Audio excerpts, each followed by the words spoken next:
Hi, my name is Amanda Richardson, and I'm an author for Debunking Addiction with HealthyPlace. And today I just wanted to talk to you guys a little bit about addiction and depression and kind of how mine interacted.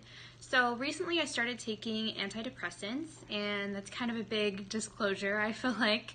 But it was a really tough decision, but after suffering with depression and anxiety for honestly about 10 years now, I just finally decided to take the risk and just see what happened. And I was really concerned about how that was going to impact me as a former addict, because I know some medications can be addictive, and sometimes those tendencies can come out right when you first start taking the medicine. You know, you can just have like a growing tolerance to it, or you can like crave the medicine if it is more of an addictive substance. There's so many different possibilities, and I think there's even more possibilities whenever you come off of the medication. There's just a lot of risk there that your body could become addicted to it, especially if you do have a history of addiction.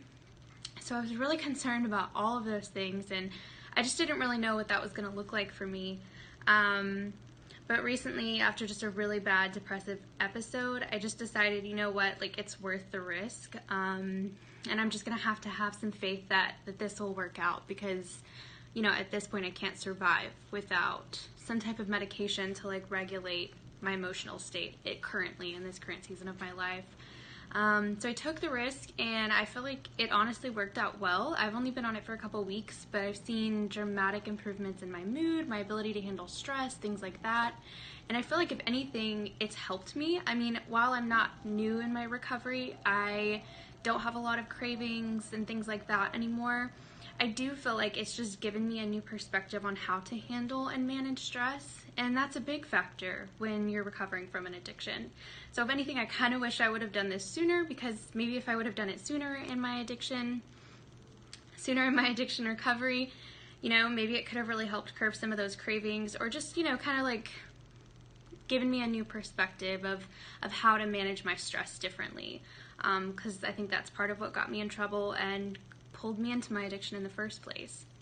So I hope all of this makes sense. I just wanted to share with you guys that if you are struggling with depression or anxiety or anything like that, go see a medical professional. It never hurts to be checked out, to be tested for some of these disorders. And that's not to say that there's anything wrong with them. That's not to say that there's any shame in that. But it's so good to know. It's so good to know what you're working with, what you're dealing with, and then go from there. You know, for some people it's medication, for some people it's self-care, for some people it's seeing a therapist.